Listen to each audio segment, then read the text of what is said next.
Við gerð þessa verkefnis var ákveðið að heimsækja Árskóla á Sauðárkróki sem grunnskóli með 320 nemendur.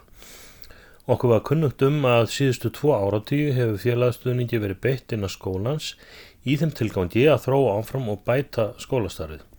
Rætt var óformlega við 3 kennara sem allir hafa unnið með félagsstuðning og tekið stutt viðtal við skólastjóran Óskar Björnsson félagsstuðning og framkvæmd hans innan skólans. Í fyrsta lagi lék okkur forvitni á að vita hvort kennarar innan skólans þekktu og notuðu lessonstöddulíkanið. Í annan stað vildum við grennslast fyrir hvernig félagsstuðningi verið háttað innan skólans. Niðurstöður þessarar eftirgrennslunar reyndust áhugaverðar. Innan skólans könnuðust menn við lessonstöddi sem þjálfunarlíkan til skólaþróunar en hafði ekki notað það eða töldu sig ekki hafa notað það eða kynnt sér til hlítar. Þegar spurt var hvernig félagsstuðningur væri framkvæmdur kom í ljós að mjög svipaðri aðferðafræði hafði verið beitt sem fólst í því að 2 kennarar sátu og fylgdust með kennslustund hjá þeim 3. Líkt og í lesson study var unnið með fyrirfram skilgreint atriði. Hins vegar notar skólinn annað líkan til að vinna forvinnuna en svo nefnt þjálfunarlíkan notað til að afmarka viðfangsefnin og ákveða aðferðir og tillögur til lausnar. Þannig má segja að Árskóli hefur undanfarin ár notað líkanið sem undanfara félagsstuðnings í anda lesson study. Ákveðin þáttur hafi verið tekin út úr lesson study líkanu og notað í staðinn. Lesson study líkanið japanskt að uppruna og hefur verið notað þar og víðar í Austur-Asíu alla síðustu öld en var ekki vinsælt á Vesturlöndum fyrir snemma á þessari.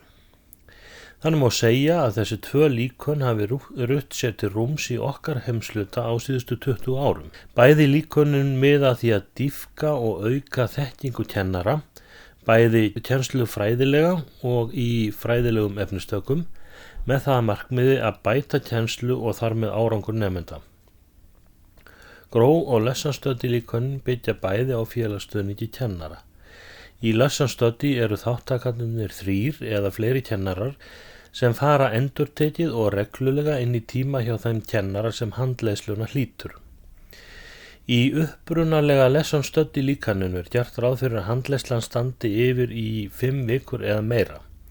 Handleiðarnir sitja í kennslustundum til þess að fylgjast með og safna upplýsingum frá degi til dags og leggja í sameiningu mat á áherslur í námi og framvindu nemenda sem þeir flokka niður í hópa. Markmiðin geta verið kennslufræðileg og snúið að skólastarfin í heild eða þá snúist að bæta kennslu í tilteknum bekk eða skólahópi. Líkanið vinsæll þjálfunarrammi eða þjálfunarferli til að greina vandamál og setja markmið. Það var smíðað af John Whitmore og samstarfsmönnum hans seint á 8. áratug síðustu aldar. Það hefur náð mikil útbreiðslu og eitt vinsælasta þjálfunarlíkan fyrir kennslu nú stundir. Kennsluráðgjafi hjá Sveitarfélaginu Skagafirði fékk kynningu á líkaninu og Erasmusráðstefnu erlendis og í kjölfarið fór hópur á vegum Árskóla og Sveitarfélagsins til Englands að kynna sér aðferðin í framkvæmd innan tiltekins skóla og úr varð að eftir þá heimsókn kom leiðbeinandi frá viðkomandi skóla til Árskóla og dvaldi í 1 viku til að aðstoða við innleiðingu og þjálfun líkansins. Aðferðin gengur út á að 3 aðilar, yfirleitt kennarar, en líkanið hefur einnig verið notað með þátttöku nemenda, hittast og fara saman í gegnum 20 mínútna þerapíu í 4 þrepum en tímalengd hvers þreps eru 5 mínútur. Þáttakendur eru 2 handleiðendur og 1 sem fær handleiðslu. Líkanið skiptist í 4 þrep sem eru goal eða markmið, reality eða raunveruleiki, options eða valkostir og will eða vilji. Á fyrsta þrepi koma allir þáttakendur sér saman markmið handleiðslunar. Þetta upphafspunktur samstarfsins. Hvað viljum við fá út úr þessari handleiðslu? Hverju viltu vinna til þess að bæta þig? Hvað viltu geta gert í framtíðinni? Hvernig verða hlutinir þegar þú hefur náð að koma lagi á vandamáli eða viðfangsefni? Hvernig mun þér líða þegar þú hefur náð markmiðum þínum? Höfum við nægan tíma til að finna út úr vandamálinu? er markmiðið raunhæft.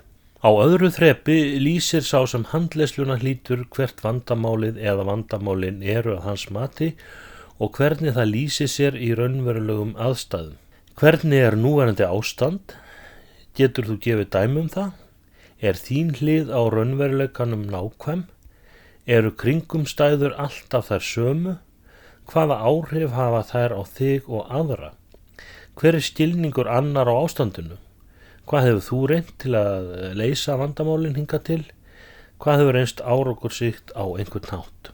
Á þriðja þrepi ræða handleiðendurnir tveir viðfangsefnið eins og þiggjandi handleiðslu hefur lýst því og koma með mögulega lausnir til úrbóta.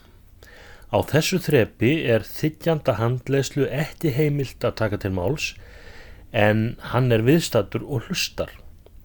Hvað getum við gert til að breyta aðstæðum? Hvaða möguleika höfum við? Til hvaða mögulegra aðgerða getum við gripið? Hvað veist þú hvað aðrir hafa reynt að gera við svipaðar aðstæður? Hver gæti hjálpað þér? Hvaða hjálp myndir þú vilja frá mér? Tillögur aðgerðir? Hvaða gagn eða hindranir gætu orðið í ferlinu? Á að prófa eina eða fleiri aðferðir? Á fjórða þrepi kemur sá sem handleiðsluna hlýtur með tillögur hvað hann ætla að gera til að leysa vandamálið, en þær tillögur byggjast á möguleikonum sem varpað var upp á þriðja þrepi. Þetta þrep felur í sér skuldbindingu til aðgerða. Næstu skref eru ákveðin og tímasett. Allir aðilar verða að vera sammála þann stuðning sem verður gefinn. Meðal spurninga sem þarf að svara eru: hver eru næstu skref?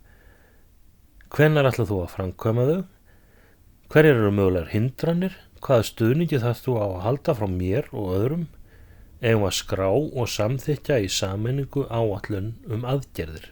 Út frá þessu verður svo til áætlun, markmiðasett og tímasett eftir gróflíkaninu. Með þetta er síðan farið inn í kennslustofuna og þar sitja handleiðarnir tveir og fylgjast með í anda lessonstödi. Það getur verið í 1 eða fleiri skipti en þó fjarri því að vera 5 vikur eða lengur eins og upphaflega lessonstödi líkani gera þá fyrir. Gróflíkanið má einnig nota með þátttöku nemenda og það hefur verið gert innan árskóla meðal annars sem aðferð til að auka nemendalýðræði.